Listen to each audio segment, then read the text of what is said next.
Hello viewers, ಅಮ್ಮ ಅಡಿಗೆ ಮನೆಗೆ ಸ್ವಾಗತ. ನಾನು ನಿಮ್ಮ ಮನೆ ಮಗಳು ಶಿಲ್ಪಾ.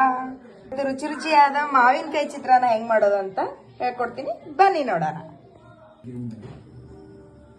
ಸಣ್ಣದಾಗಿ ಹೆಚ್ಚಿಟ್ಕೊಂಡಿರೋ ಮಾವಿನಕಾಯಿ, ಕರಿಬೇವು, ಒಣಮೆಣಸಿನ್ಕಾಯಿ, ಕಡ್ಲಿಬೇಳೆ, ಉದ್ದಿನಬೇಳೆ, ಒಂದು 4 ಹೆಸರು ಬೆಳ್ಳುಳ್ಳಿ ಸಣ್ಣದಾಗಿ ಹೆಚ್ಚಿಟ್ಕೋಬೇಕು. ಇದು ಜೀರಿಗೆ, ಸಾಸಿವೆ, ಮೆಂತೆ ಹುರಿದು ಪೌಡ್ರ್ ಮಾಡ್ಕೊಂಡಿರೋದು. ಮೊದಲಿಗೆ ಅನ್ನ ಮಾಡಿ ಉದ್ರಾಗಿ ಅನ್ನ ಮಾಡಿ ಆರಿಟ್ಕೋಬೇಕು. ತಣ್ಣಗಾಗ್ಬೇಕು ಅನ್ನ. ಈಗ ಒಲೆ ಮೇಲೆ ಒಂದು ಬಾಣಲೆ ಇಟ್ಟು 2 ಟೇಬಲ್ ಸ್ಪೂನ್ ಎಣ್ಣೆ, ಜೀರಿಗೆ, ಸಾಸಿವೆ,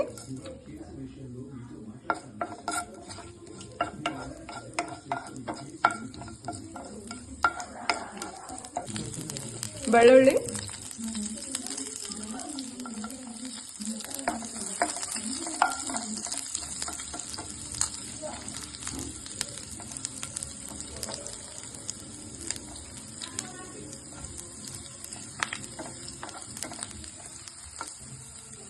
ಉದ್ದಿನಬೇಳೆ, ಕಡ್ಲಿಬೇಳೆ, ಬೆಳ್ಳುಳ್ಳಿ ಸ್ವಲ್ಪ ಒಂಬಣ್ಣ ತಿರುಗಿದ್ಮೇಲೆ ಉದ್ದಿನಬೇಳೆ, ಕಡ್ಲಿಬೇಳೆ ಹಾಕಬೇಕು. ಇವನು ಸ್ವಲ್ಪ ಫ್ರೈ ಮಾಡ್ಕೋಬೇಕು ಒಂಬಣ್ಣ ತಿರುಗೋವರೆಗೂ. ಒಣಮೆಣಸಿನ್ಕಾಯಿ, ಕರಿಬೇವು,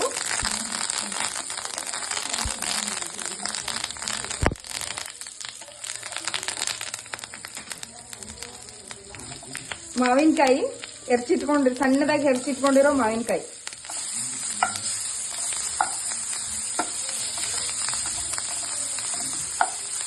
ಗ್ಯಾಸ್ ಲೋ ಫ್ಲೇಮಲ್ಲಿ ಇಟ್ಟು ಹುರ್ಕೋಬೇಕು ಸಣ್ಣದಾಗಿ.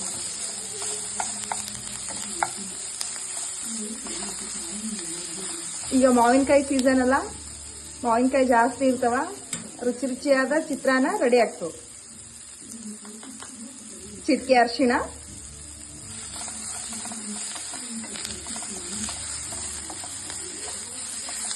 ಈಗ ರುಚಿಗೆ ತಕ್ಕಷ್ಟು ಉಪ್ಪು, ಜೀರಿಗೆ, ಮಿಕ್ಸಿ ಮಾಡ್ಕೊಂಡಿರೋ ಪೌಡ್ರು ಹಾಕಿ ರೈಸನ್ನ ಹಾಕಿ ಕಲಸಿಬಿಡಬೇಕು. ಈಗ ಚಿತ್ರಾನ್ನ ರೆಡಿ ಆಯಿತು. ಬಿಸಿ ಬಿಸಿಯಾಗಿ ತಿಂದರೆ ಸೂಪರ್.